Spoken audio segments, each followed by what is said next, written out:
Imagine this. A handsome, articulate law student volunteers at a crisis hotline, saving lives with compassion and understanding. He's charming, intelligent, and politically ambitious, the kind of man mothers want their daughters to bring home. But behind those piercing blue eyes and that magnetic smile lurked one of the most prolific serial killers in American history. Theodore Robert Bundy didn't just kill, he perfected the art of deception, turning his victims' trust into their final mistake.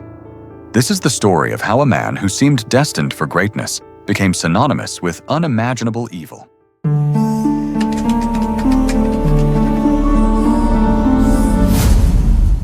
Theodore Robert Cowell was born on November 24, 1946, at the Elizabeth Lund Home for Unwed Mothers in Burlington, Vermont. From his very first breath, Ted Bundy's life was built on a foundation of deception, a lie that would haunt him and perhaps shape the monster he would become. His mother, Eleanor Louise Cowell, was 22 years old and unmarried. In the conservative 1940s, this was a scandal that could destroy a family's reputation. Ted's biological father remains a mystery to this day.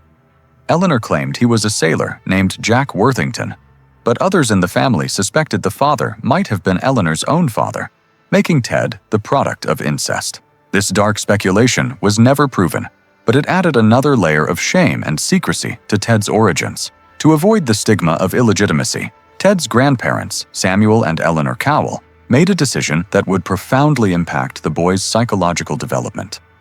They raised Ted as their own son, while his biological mother Eleanor posed as his older sister. For the first several years of his life, Ted believed his mother was his sister, and his grandparents were his parents. This elaborate deception was intended to protect him, but when he eventually discovered the truth, accounts vary on when exactly this happened. Some say he was 10. Others claim he found his birth certificate as a teenager.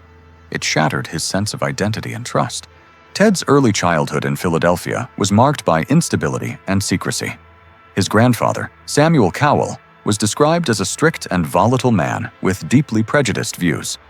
Accounts from family members suggest that the household environment was tense and unpredictable, leaving a lasting impact on young Ted's sense of security and emotional development. Ted's grandmother struggled with her mental health, and the atmosphere in the home was often one of stress and dysfunction.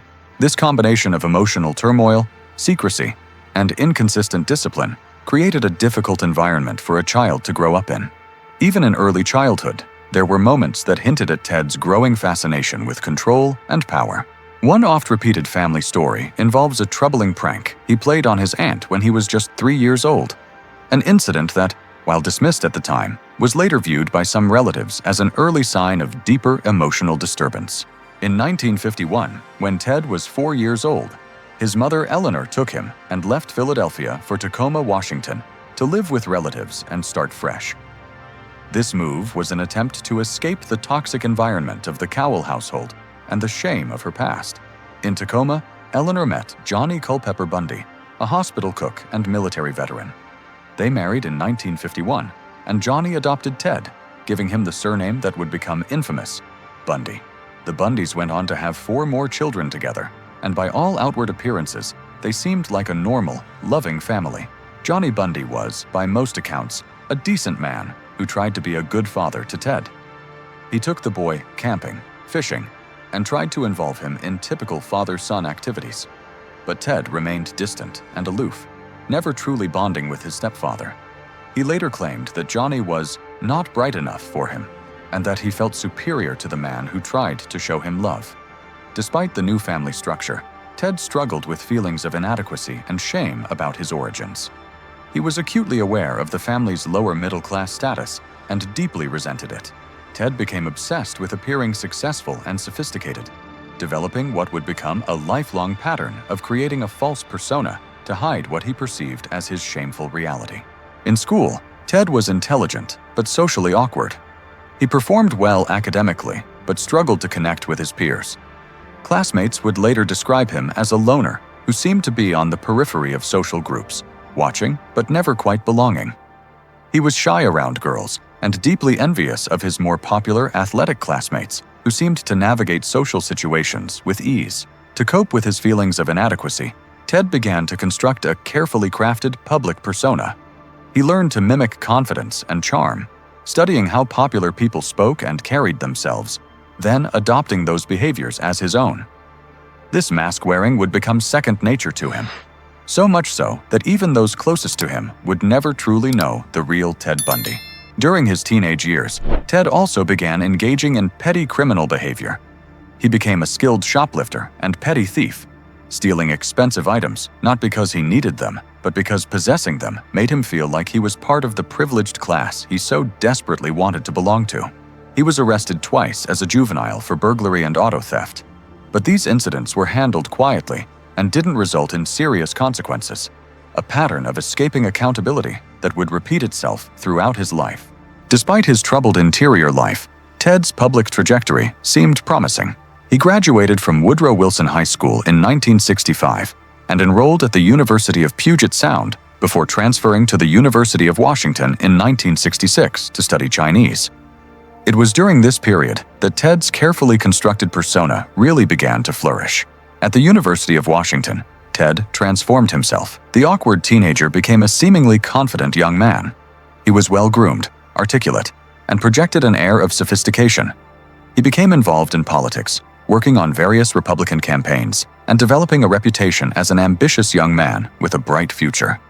Those who knew him during this period saw him as charming, intelligent, and destined for success, possibly even a future in law or politics at the highest levels. But beneath this golden exterior, darker patterns were emerging. Ted became increasingly voyeuristic, watching women through windows and following them. He was developing an obsession with a particular type of woman, young, attractive, with long dark hair parted in the middle. This type would later define his victim selection with chilling precision. In 1967, Ted met Stephanie Brooks, a beautiful, sophisticated young woman from a wealthy California family. For Ted, Stephanie represented everything he wanted to be: privileged, refined, and part of the upper class he longed to join. He fell deeply in love with her, or at least with the idea of what being with her represented. The relationship lasted about a year, but Stephanie grew frustrated with Ted's lack of direction and ambition. Despite his intelligence and charm, he seemed aimless, unable to commit to a clear path forward. In 1968, she broke up with him, devastating Ted in a way that would have profound consequences. Many criminologists and psychologists believe that this rejection was a pivotal moment in Ted's psychological development. Stephanie, with her long dark hair parted in the middle, became the template for his future victims. Nearly every woman Ted would later murder bore a striking resemblance to her. It was as if he was killing Stephanie over and over again, punishing her for the rejection and humiliation he felt. After the breakup, Ted spiraled. He dropped out of college and worked a series of low-level jobs. He felt like a failure, and the carefully constructed facade he'd built was crumbling.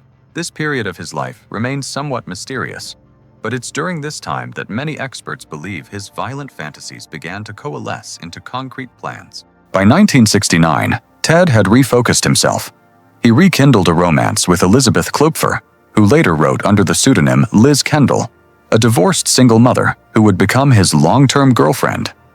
Unlike Stephanie, Liz was devoted to Ted, providing him with stability and unconditional love, though he would never be faithful to her and would ultimately use her as cover for his crimes. Ted re-enrolled at the University of Washington and excelled, graduating with a degree in psychology in 1972.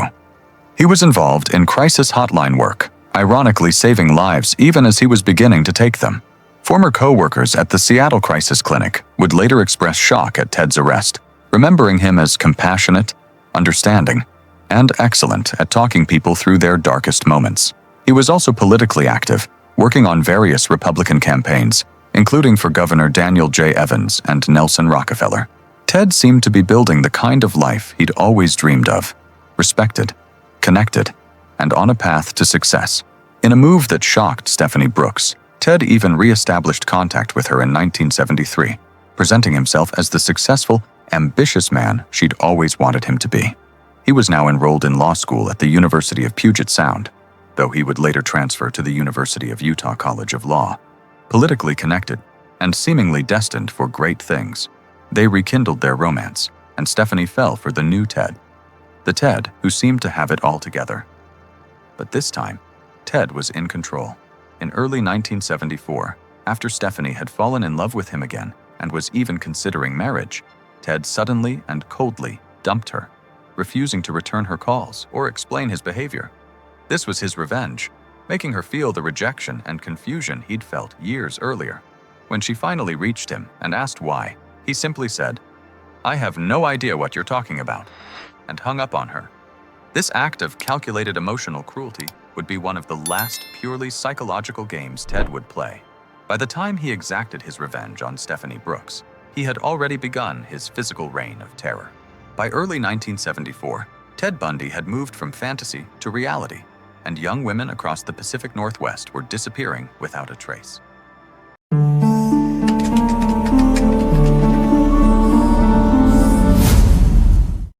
Understanding Ted Bundy requires delving into the darkest corners of human psychology. What transforms a human being into someone capable of the atrocities Ted committed? While no single explanation can fully account for the creation of a serial killer, examining Ted's psychological makeup provides crucial insights into the mind of a predator. Ted Bundy was a psychopath, a term that has specific clinical meaning. Psychopathy is characterized by a lack of empathy, shallow emotions, manipulativeness, grandiosity, and a complete disregard for social norms and the rights of others. Psychopaths can be superficially charming and appear normal, even charismatic, which made Ted particularly dangerous. He could mimic human emotions and connection without actually feeling them, wearing empathy like a mask to lure his victims. Dr. Al Carlisle, a psychologist who evaluated Bundy, noted that Ted scored exceptionally high on measures of narcissism and exhibited all the classic traits of antisocial personality disorder. Ted was completely self-absorbed, viewing other people not as individuals with their own thoughts, feelings, and rights, but as objects to be manipulated for his gratification. Like many individuals who commit serial crimes, Ted Bundy developed an intense inner fantasy world that gradually overtook his sense of reality. These fantasies began early in his life and grew increasingly elaborate over time. Bundy himself later claimed that certain early experiences, including exposure to inappropriate materials, influenced these thoughts. But many experts have noted that his statements often appeared manipulative, designed to shift responsibility away from his own conscious choices. Regardless of their origins, Ted's fantasies centered on themes of dominance and control. Over the years, they became more immersive and detached from normal boundaries of empathy or morality. For a long time, these imagined scenarios remained confined to his mind, providing a distorted sense of satisfaction. But as is often observed in the psychology of serial offenders, fantasy alone eventually ceased to be enough. The gradual progression from fantasy to real-world behavior is a critical pattern in understanding this type of criminal psychology. In Bundy's case, it reportedly began with invasive and predatory behaviors, such as observing others without consent and studying their routines. These early acts of boundary violation gave him a sense of excitement and control, reinforcing his dangerous impulses. Eventually, Ted crossed the threshold from fantasy into action. Once he experienced the reality of exerting power over others, his need for control became insatiable. This escalation marked the point of no return, the moment when imagination gave way to violence, and Bundy's inner world fully consumed him. Ted Bundy himself described his compulsion to kill as an addiction. Like a drug addict who needs increasingly larger doses to achieve the same high, Ted needed to kill more frequently and more violently to satisfy his cravings. The time between murders grew shorter as his spree continued. What started with careful planning and weeks or months between killings eventually became a frenzied compulsion, with multiple murders committed in a single day. In his final interviews before execution, Ted spoke about the process. There is no way to describe the brutal urge to do that, and once it has been satisfied or spent, and that energy level recedes, there's an even greater condition of guilt, remorse, and fear. But these words should be taken with skepticism. Ted was a manipulator to the end, and many experts believe he never truly felt remorse. Only regret at being caught. What Ted did experience was the cyclical nature of his compulsion, the building tension, the hunting phase, the kill itself, and then a temporary satiation followed by guilt or fear, likely more about being caught than the act itself, which would then build again into new tension and a new need to kill. Ted's intelligence and charm made him a devastatingly effective predator. Unlike disorganized serial killers who kill impulsively in fits of rage, Ted was an organized killer who carefully selected his victims, planned his attacks, and took elaborate precautions to avoid capture. His primary method was to exploit people's natural inclination to help others. Ted would fake an injury, wearing a fake cast on his arm or leg, and approach young women, asking for help carrying books, loading something into his car, or getting something from his vehicle. His charming demeanor, good looks, and apparent vulnerability disarmed his victims' natural caution. Why would they fear a clean-cut, articulate young man who merely needed help with his broken arm? Once he had lured a victim to his vehicle, a tan Volkswagen Beetle that became one of the most recognizable elements of his crimes, he would attack, typically striking them with a crowbar or tire iron he kept hidden in or near the vehicle. He would then transport the unconscious or deceased victim to a remote location he'd already scouted. Ted's ability to appear normal and non-threatening was perhaps his greatest weapon. Witnesses who saw him on the days of several abductions described him as friendly, well-spoken, and trustworthy. Some even helped him when he asked. This ability to blend in, to appear as exactly the kind of person you would help, made him extraordinarily difficult to identify and apprehend. To Ted, his victims were not people. They were objects that existed solely for his gratification. This objectification was central to his ability to commit such atrocities. He literally did not see his victims as human beings with families, dreams, and lives of their own. They were props in his fantasy, interchangeable and disposable. Nearly all of Ted's victims fit a specific physical profile: young, attractive women with long dark hair parted in the middle. This wasn't coincidental. It was his fetish, rooted in his obsession with Stephanie Brooks and perhaps deeper psychological wounds related to his mother and the deception surrounding his birth. But the murders themselves were not primarily about sex, despite the sexual component. They were about power and control. Ted needed to possess complete dominion over another human being. The sexual assault was part of that control, but so was the act of deciding whether they lived or died, how they died, and what happened to their bodies afterward. Perhaps most disturbingly, Ted would sometimes return to the burial sites of his victims to engage in necrophilic acts. He would lie next to the decomposing bodies, apply makeup to them, and spend time with them as if they were still alive. This behavior demonstrates the extent of his objectification. To Ted, his victims were more useful dead than alive, because in death they couldn't reject him, leave him, or challenge his control.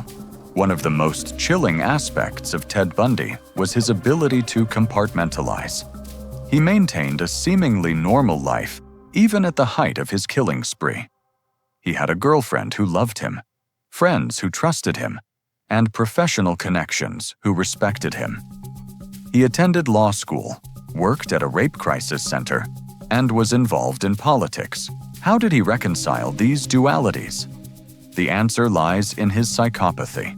Ted didn't experience the cognitive dissonance that a normal person would feel living such a double life because he didn't truly connect with the emotions that would create that dissonance. His normal life was as much a performance as his helpful stranger routine he used to lure victims. Ted's girlfriend, Liz Kendall, later described moments when she glimpsed the monster beneath the mask, times when Ted's eyes would go cold and dead, when his expression would change into something foreign and frightening.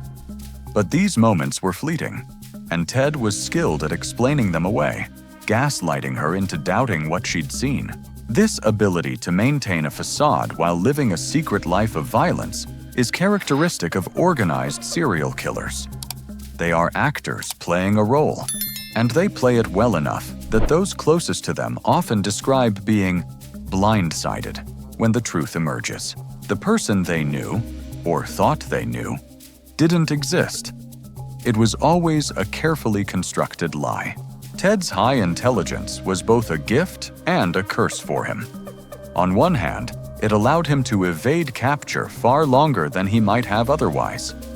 He was forensically aware, careful to avoid leaving evidence, and strategic in his choice of victims and disposal sites. When he was finally captured, he served as his own attorney, demonstrating impressive legal knowledge and courtroom skills. But Ted's intelligence also fed his arrogance, and arrogance would ultimately contribute to his downfall. He believed he was smarter than everyone else, smarter than the police, smarter than the prosecutors, and certainly smarter than his victims. This overconfidence led him to take risks he shouldn't have taken, and to believe he could talk his way out of situations where the evidence against him was overwhelming. In his final interviews, Ted demonstrated his intelligence through his ability to articulate psychological concepts and discuss his crimes with clinical detachment. But he also revealed the limitations of intelligence divorced from wisdom and morality. He could understand intellectually what he'd done, could even analyze it from a psychological perspective, but he couldn't genuinely feel the weight of the suffering he'd caused. The question that haunts the Bundy case is whether his trajectory toward violence was inevitable, or if intervention at some point could have changed his path. The truth likely lies somewhere in between. Ted certainly had risk factors: a chaotic and violent childhood environment, the trauma of discovering the deception about his parentage, exposure to violent pornography at a young age, an abusive grandfather who modeled cruelty, and a sense of shame and inadequacy that haunted him. These factors created fertile ground for the development of antisocial behaviors, but millions of people face difficult childhoods without becoming serial killers. The difference lies in individual psychology, possibly genetic factors we don't fully understand, and crucial choice points where Ted chose violence over other options. The early warning signs were there. The knife incident with his aunt when he was 3, his childhood theft and voyeurism, his inability to form genuine emotional connections, and his escalating criminal behavior. But in the 1950s and 1960s, our understanding of childhood psychological development and warning signs for violent behavior was far more limited than it is today. The interventions that might have helped, or at least contained, Ted Bundy didn't exist or weren't applied. Some experts argue that by the time Ted reached adulthood, his psychological patterns were so deeply ingrained that nothing could have changed his trajectory. The fantasy life was too developed, the lack of empathy too complete, and the desire for power and control too consuming. Others maintain that even organized psychopaths can be managed with appropriate interventions and monitoring, even if they can't be cured. What we know for certain is that once Ted began killing, he couldn't or wouldn't stop himself. The compulsion was too strong, the rewards of the violence too reinforcing, and his psychological makeup too devoid of the moral brakes that prevent most people from acting on violent impulses.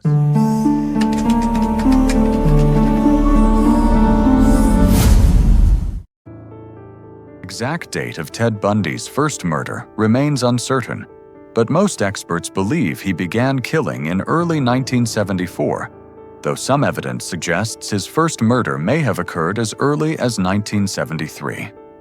The ambiguity surrounding his first victim is characteristic of Ted's crimes. He was never fully honest about the scope of his violence, even in his final confessions. On January 4, 1974, Ted broke into the basement bedroom of 18-year-old Karen Sparks, also known as Joni Lentz, in Seattle, Washington. He brutally beat her with a metal rod from her bed frame and sexually assaulted her with it, leaving her for dead.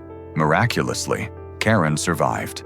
though she was in a coma for 10 days and suffered permanent physical and mental disabilities. She was unable to remember the attack, robbing investigators of crucial testimony.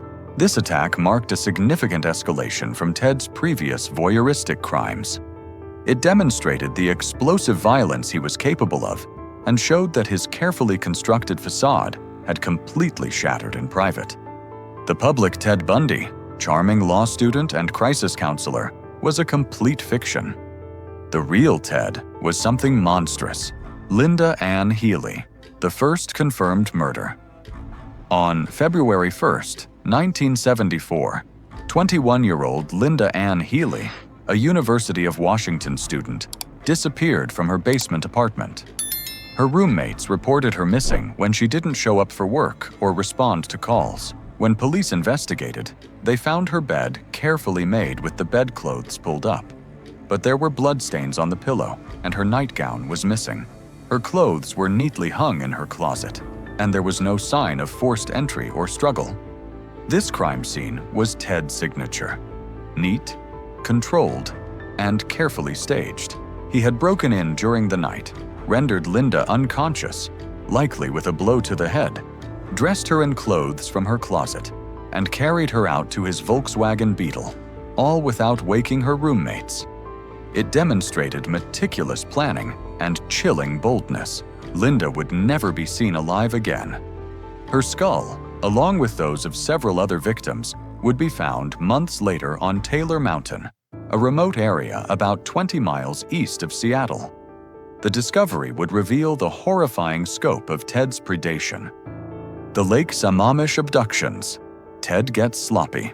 Through the spring and early summer of 1974, young women continued to disappear from Washington campuses at an alarming rate. Donna Gail Manson vanished from Evergreen State College in March. Susan Rancourt disappeared from Central Washington State College in April.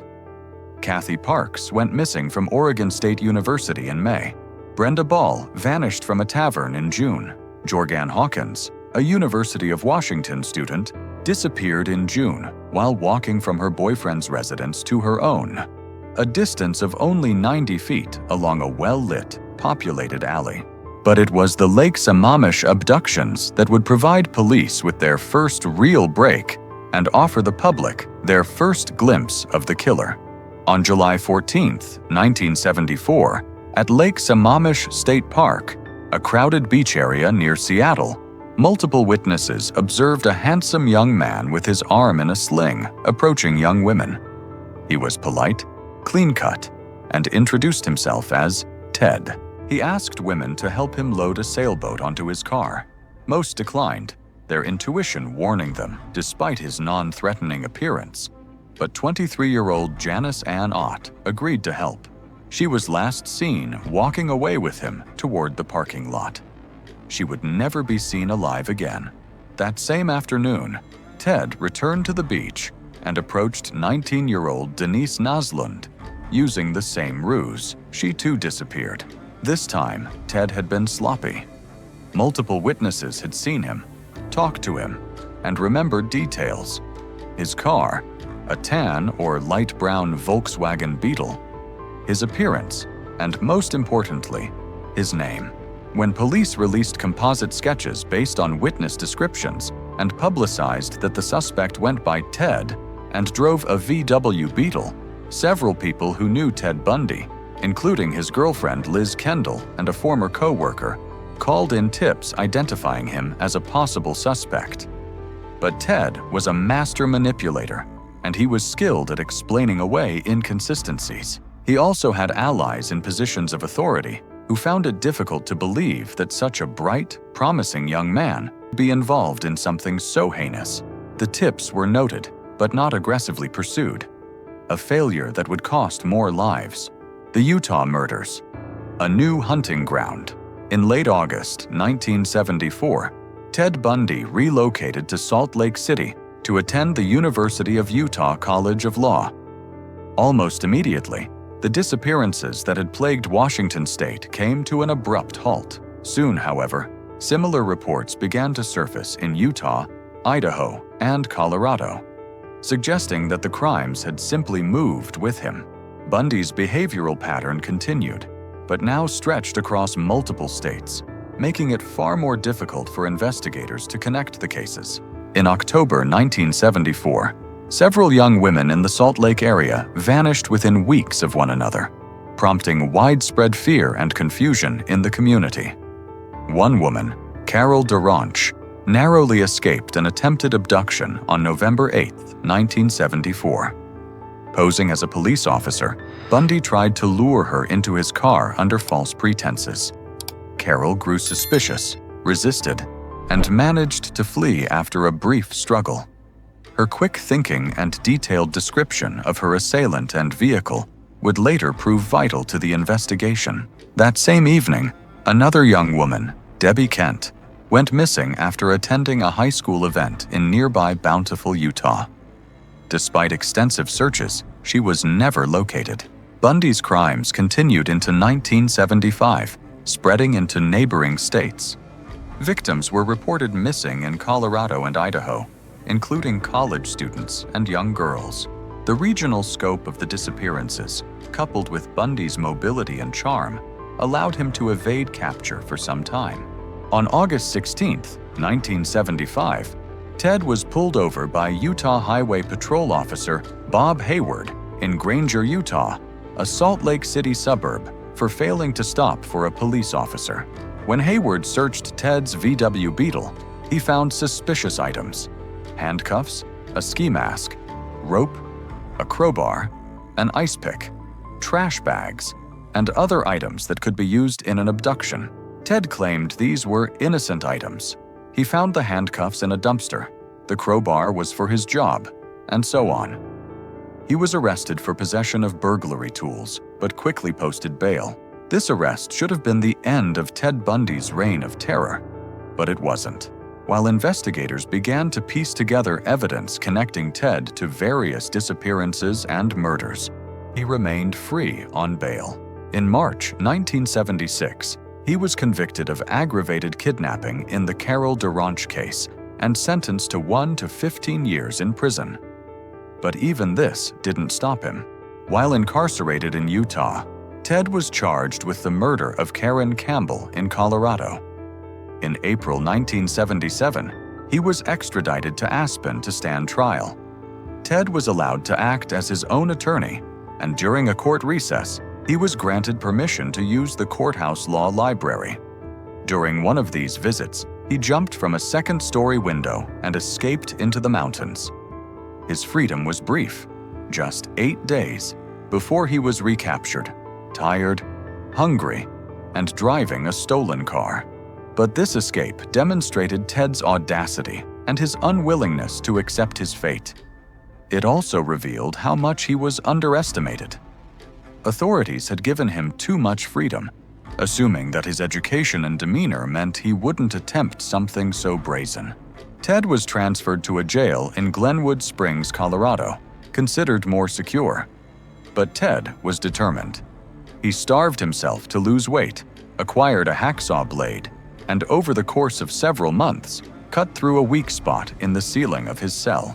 On December 30th, 1977, when the jail was understaffed during the holidays, Ted squeezed through the hole into the crawl space, made his way to the jailer's apartment in the same building, and walked out the front door wearing stolen civilian clothing. His second escape triggered a massive manhunt, but Ted had several days' head start.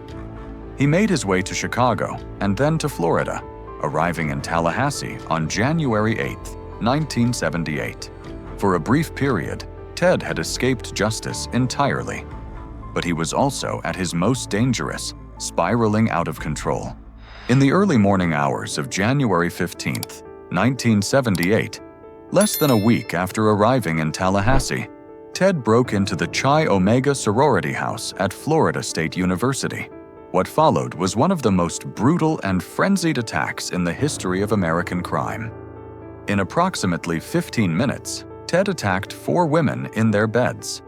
Lisa Livy, 20, and Margaret Bowman, 21, were murdered, beaten with a piece of oak firewood, strangled, and sexually assaulted.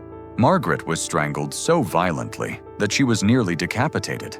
Lisa was beaten, strangled, and Ted bit her buttocks and one of her nipples, leaving distinctive bite mark evidence that would later help convict him. 2 other Chi Omega residents, Karen Chandler and Kathy Kleiner, survived their attacks with severe injuries. Karen suffered a broken jaw and other facial injuries, while Kathy's jaw was broken in 3 places, requiring extensive reconstructive surgery. Within an hour of the Chi Omega attacks, Ted broke into another apartment 8 blocks away and attacked Cheryl Thomas, a dance major at FSU. She survived but suffered a fractured skull and permanent hearing loss. The speed, violence, and randomness of these attacks were unlike Ted's previous crimes. He had always been careful, controlled, and methodical. But now, on the run and spiraling, he had become a frenzied killing machine. The mask had fully slipped, and the monster was completely unleashed. Even after the tragic events at the Chi Omega sorority house, Ted Bundy's crimes did not immediately stop. On February 9, 1978, 12-year-old Kimberly Diane Leach disappeared from her middle school in Lake City, Florida, after briefly leaving her classroom to retrieve a forgotten item. Despite extensive searches, she did not return home that day. Several weeks later, investigators discovered her remains in a rural area outside the city. The evidence confirmed that she had been killed. Kimberly Leach was Ted Bundy's final known victim, and her case would later play a central role in securing his conviction and death sentence. By mid-February 1978, Ted was driving a stolen vehicle and living out of his car, desperately low on money and resources. In the early morning hours of February 15, 1978, Pensacola police officer David Lee stopped Ted for driving a stolen vehicle. When the officer ran the plates and they came back stolen, he arrested Ted, who initially gave a false name. As they brought him into the station, Ted attempted to escape, fighting with officers, but he was subdued. When his real identity was confirmed, authorities realized they had captured one of the FBI's 10 most wanted fugitives. Ted Bundy's run was finally over.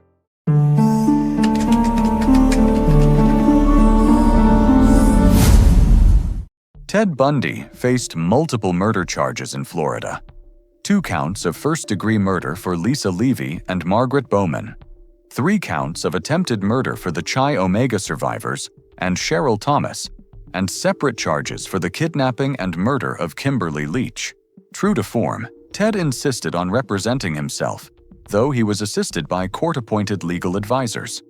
This decision, driven by his narcissism and belief in his own superiority, would prove to be a fatal mistake. While Ted was intelligent and had studied law, he lacked the experience, objectivity, and strategic thinking that a competent defense attorney would have brought to his case. Ted's trial for the Chi Omega murders began on June 25, 1979, in Miami. It was one of the first trials to be nationally televised, and it became a media sensation. The public was fascinated by this handsome, articulate man, accused of such horrific crimes. Ted played to the cameras, often smiling and appearing confident, seemingly oblivious to the gravity of his situation or convinced he could charm his way out of it. The prosecution's case was strong, built on multiple pillars of evidence. Physical evidence included the bite marks on Lisa Levy's body, which forensic odontologists matched to Ted's teeth with damning precision. This was groundbreaking forensic evidence at the time, and the photographic comparisons showing the perfect match between Ted's teeth and the bite wounds were compelling to the jury. Eyewitness testimony placed Ted at the Chi Omega house. Nita Neary, a Chi Omega resident who had returned home just as Ted was leaving, saw him and provided a detailed description. Her testimony was crucial in establishing Ted's presence at the scene. Pantyhose recovered from Ted containing hairs from multiple Chi Omega victims linked him directly to the crimes. Stolen credit cards in Ted's possession at the time of his arrest showed he had been in Tallahassee during the murders. The evidence was overwhelming. Ted's defense strategy was to attack the credibility of witnesses and the reliability of the forensic evidence, particularly the bite mark analysis. He attempted to create reasonable doubt by suggesting alternative scenarios and questioning the chain of custody for evidence. But his inexperience showed. He was theatrical when he should have been strategic, emotional when he should have been analytical, and he consistently underestimated the prosecution. One of the most damaging moments came when Ted cross-examined a key witness. His aggressive, almost hostile questioning style alienated the jury and made him appear exactly like what he was, a man capable of violence against women. The trial lasted nearly 7 weeks. On July 24, 1979, after less than 7 hours of deliberation, the jury found Ted Bundy guilty on all counts. 2 counts of first-degree murder, 2 counts of attempted murder, and 2 counts of burglary. The verdict was unanimous. The penalty phase of the trial began immediately. The prosecution argued forcefully for the death penalty, presenting evidence of the brutality of the crimes and Ted's danger to society. The defense presented mitigating factors, including Ted's supportive family and his potential for rehabilitation, though these arguments rang hollow given the overwhelming evidence of his callous brutality. On July 31, 1979, Judge Edward Cowart sentenced Ted Bundy to death by electrocution for the Chi Omega murders. In a moment that became famous, Judge Cowart addressed Ted directly. "Take care of yourself, young man.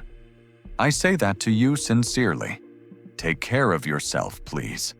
It is an utter tragedy for this court to see such a total waste of humanity that I've experienced in this courtroom. You're a bright young man. You would have made a good lawyer, and I would have loved to have you practice in front of me. But you went another way, partner. Take care of yourself. I don't feel any animosity toward you.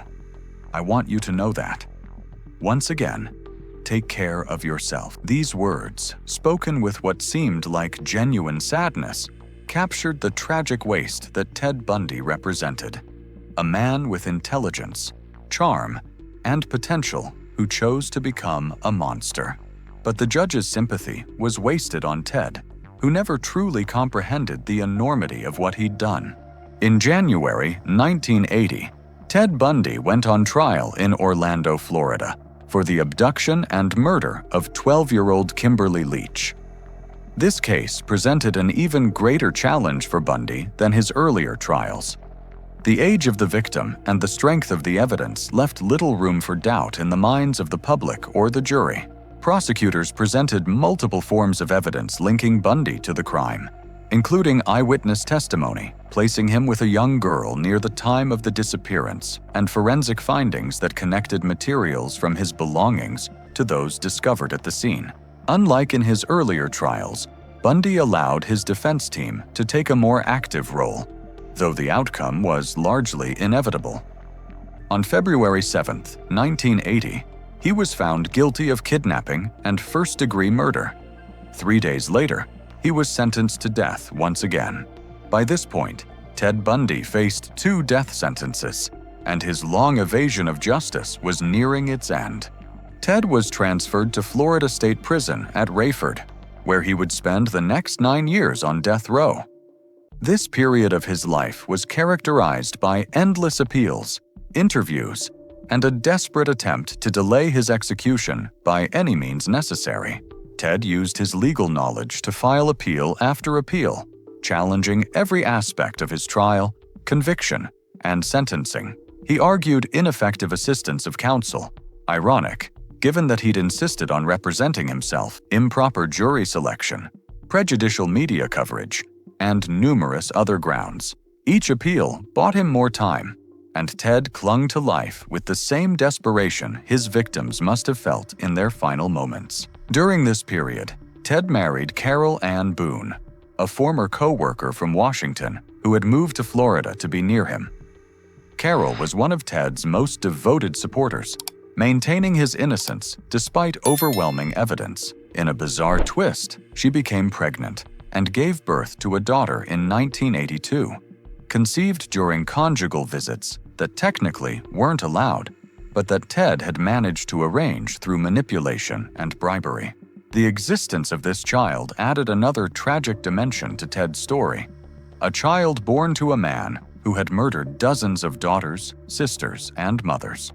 As his appeals were exhausted and his execution date drew near, Ted finally began to confess to his crimes. But even these confessions were manipulative.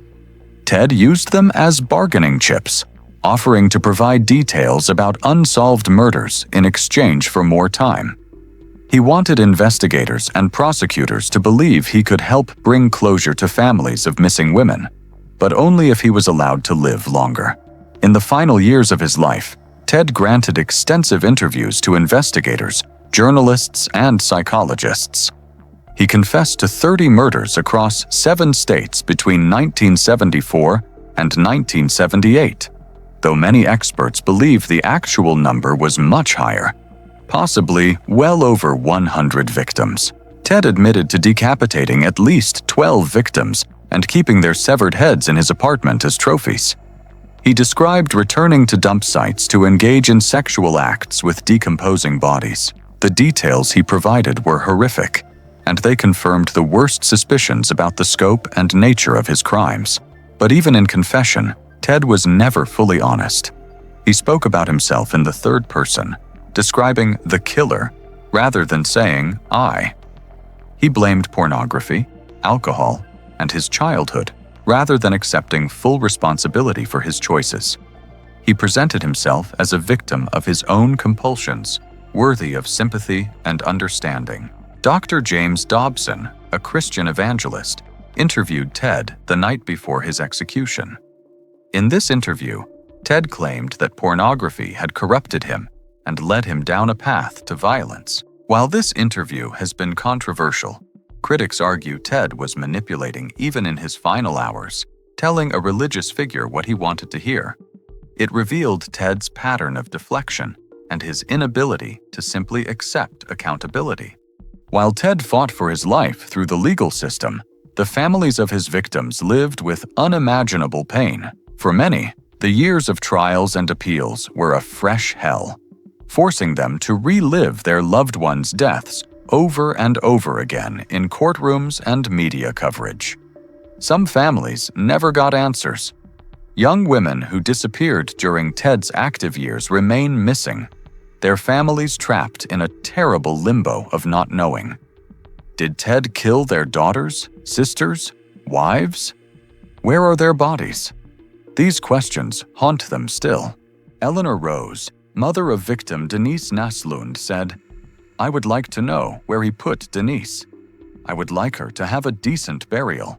Many families shared this simple, heartbreaking wish, to be able to properly lay their loved ones to rest.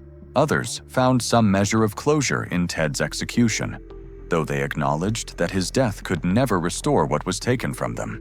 Lewis Smith, whose daughter Melissa was murdered by Ted, expressed relief that Ted would finally face justice, but noted that no punishment could ever be proportionate to the suffering Ted had caused. By January 1989, Ted had exhausted virtually all of his appeals. His execution was scheduled for January 24, 1989. In his final days, Ted became increasingly desperate. He offered more confessions, more details, anything that might buy him more time. He met with investigators from multiple states, providing information about unsolved cases. Some of these confessions led to the recovery of remains and brought closure to families. Others were Ted's final manipulations, lies and half-truths designed to extend his life a few more hours or days. Ted's final visitors included his mother, Louise, who maintained her belief in her son's innocence to the end. Their final meeting was reportedly emotional, though what was said between them remains private. One can only imagine the complex emotions, a mother's love for her child, warring with the undeniable evidence of what that child had become. Carol Ann Boone, who had stood by Ted for years, had divorced him in 1986 and disappeared with their daughter, apparently finally accepting the truth of who Ted really was. She never said goodbye in person, choosing instead to protect herself and her child from further exposure to the man Ted Bundy had always been. The night before his execution, Ted barely slept. He spent his final hours meeting with his lawyer, speaking with a minister, and preparing himself for what was to come. Whatever defiance or arrogance he'd shown over the years had finally crumbled. He was, at the end, simply a frightened man facing death. At 7 a.m. on January 24, 1989, Ted Bundy was led into the execution chamber at Florida State Prison.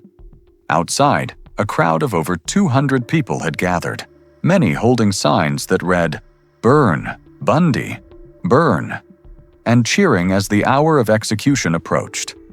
The spectacle was macabre, a celebration of death that spoke to the deep anger and fear Ted's crimes had created. Ted was strapped into Old Sparky, Florida's electric chair. The executioner placed the sponge and metal cap on his head and the leather mask over his face. At 7:06 a.m., the switch was thrown, sending 2,000 volts of electricity through Ted's body. His body tensed and strained against the restraints. 2 more jolts followed. At 7:16 a.m., Ted Bundy was pronounced dead. He was 42 years old. His last words were to his attorney, Jim Coleman. "Jim, I'd like you to give my love to my family and friends." There were no apologies to his victims' families. No final acceptance of responsibility. Even in death, Ted Bundy remained focused on himself. In discussing Ted Bundy, there's always a risk of focusing so much on the killer that we forget the victims, the real people whose lives were stolen. They were not just statistics or names on a list. They were vibrant young women with dreams, talents, and people who loved them. Linda Ann Healy, 21, was studying psychology and worked as a radio announcer for ski reports. Her voice was the last thing many Seattle residents heard before heading to the slopes. She dreamed of a career in broadcasting. Donna Gale Manson, 19, was studying environmental science. She played the flute and loved nature. She disappeared after leaving her dormitory to attend a concert. Susan Rancourt, 18, was studying biology and hoped to become a doctor. She was last seen leaving her dormitory to watch a movie. Roberta Kathleen Parks, 22, was studying at Oregon State University. She was visiting friends in Oregon when she vanished. Brenda Carroll Ball, 22, worked at a Burrian tavern and was known for her kindness and bright smile. Jorgan Hawkins, 18, was a popular student at the University of Washington studying sociology. She was engaged to be married. Janice Ann Ott, 23, worked for the King County Probation Department. She was newly married and on her way to meet her husband when Ted abducted her from Lake Sammamish. Denise Marie Naslund, 19, was at Lake Sammamish with friends and her boyfriend. She stepped away to use the restroom and never returned. Melissa Smith, 17, was the daughter of Midvale Police Chief Lewis Smith. She had just left a pizza parlor where she'd had dinner with friends when Ted abducted her. Laura Ann Amy, 17, left a party on Halloween night 1974 and was never seen alive again. Karen Eileen Campbell, 23, was on a ski vacation with her fiancé in Colorado when she disappeared from the hallway of the Wildwood Inn. Julie Cunningham, 26, was walking to a local tavern to meet friends in Vail, Colorado, when Ted abducted her. Denise Lynn Oliverson, 24, was riding her bicycle to visit her parents in Grand Junction, Colorado, when she disappeared. Lynette Dawn Culver, 12, was abducted from a school playground in Pocatello, Idaho. She was Ted's youngest known victim. Margaret Elizabeth Bowman, 21, and Lisa Levy, 20, were murdered in the Chi Omega house at Florida State University. Margaret was studying art history, and Lisa was majoring in fashion merchandising. Kimberly Diane Leach, 12, was a 6th grader at Lake City Middle School. She loved gymnastics and dreamed of becoming a veterinarian. These women and girls, and the many others whose names we may never know, were not simply Ted Bundy's victims. They were beloved daughters, sisters, friends, and in some cases, mothers and wives. They had favorite songs, inside jokes with friends, dreams for their futures, and people who loved them deeply. Their deaths left holes in the fabric of their communities that can never be filled. More than 3 decades after his execution, Ted Bundy remains one of the most infamous and studied serial killers in history.